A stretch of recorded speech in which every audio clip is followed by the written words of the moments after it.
Tanggung jawab sebagai mitra NATO, untuk wilayah NATO, kita memiliki tanggung jawab untuk sayap timur dan Atlantik, khususnya sebagai Jerman. Karena posisi geopolitik itu tanggung jawab utama kita.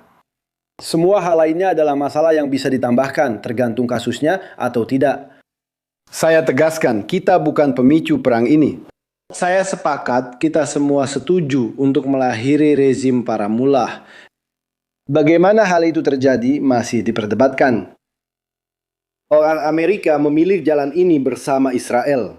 Kami hanya mengkritik secara moderat, namun langkah berikutnya bisa menyeret kami ke konflik ini. Dan saya ingin menegaskan kembali, persis seperti yang saya nyatakan di Norwegia. Apa yang diharapkan dunia, apa yang Donald Trump harapkan dari 1 atau 2 fregat Eropa. Di Selat Hormuz, Angkatan Laut Amerika yang kuat ternyata tak mampu melakukannya sendirian. Itu pertanyaan yang saya ajukan pada diri sendiri sebelum kita memutuskan di luar wilayah NATO. Ngomong-ngomong, untuk itu dibutuhkan dukungan internasional sekaligus mandat dari Bundestag. Saya akan berpikir matang sebelum mengambil langkah itu, karena saya jelas melihat tidak ada alasan melakukannya. Ini bukan perang kita dan bukan kita yang memulai.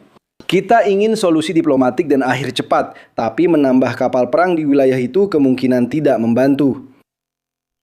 Saya akan jelaskan bagaimana kami menangani krisis ini dan membela kepentingan rakyat Britania.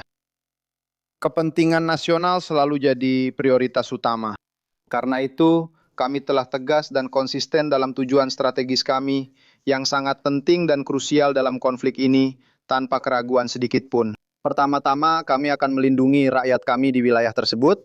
Kedua, dengan membela diri kami dan sekutu kami akan secara aktif berupaya mencegah terjadinya perang. Sebuah perang yang lebih besar, lebih menghancurkan, dan berdampak luas sebisa mungkin akan kami hindari. Ketiga, kami akan terus bekerja keras mencari solusi cepat dan berkelanjutan demi memulihkan keamanan dan stabilitas di wilayah itu. Dan benar-benar menghentikan ancaman Iran ke negara tetangga.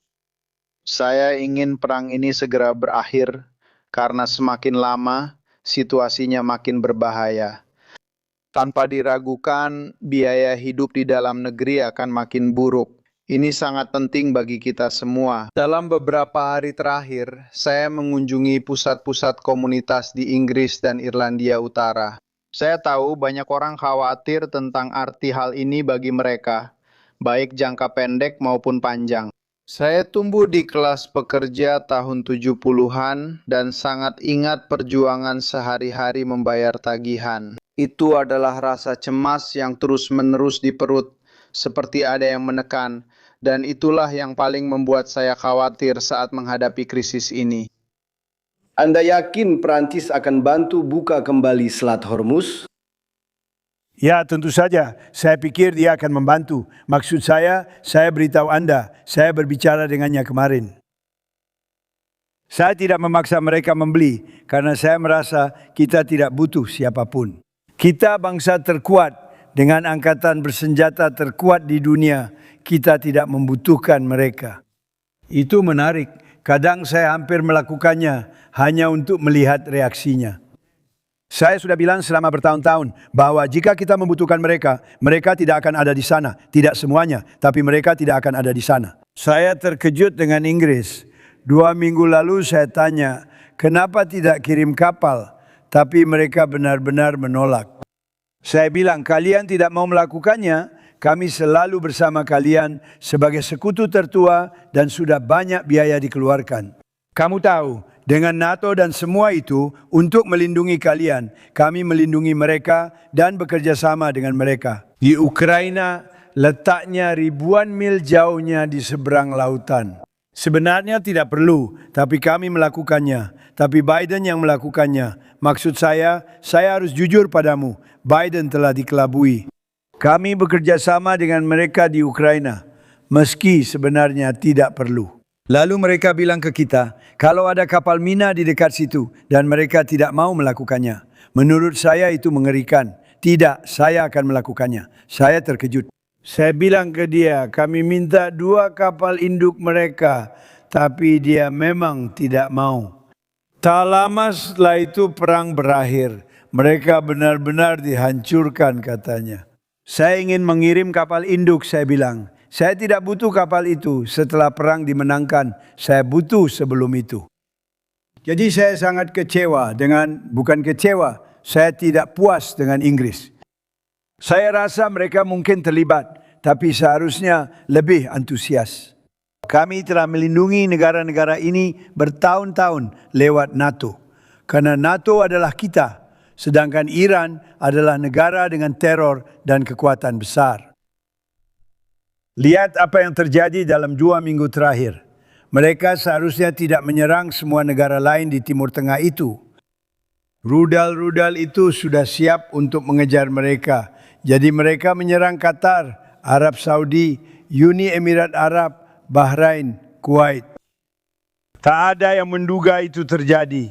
Kami diserang dan mereka membalas. Mereka bisa saja menyerah, tapi tanpa kita mereka akan sangat kuat. Mereka punya ribuan rudal, sebagian besar sudah kami hancurkan, dan ribuan drone. Mereka memproduksi drone dan rudal di mana-mana. Kami menghancurkan sebagian besar dari mereka, pabrik-pabrik itu.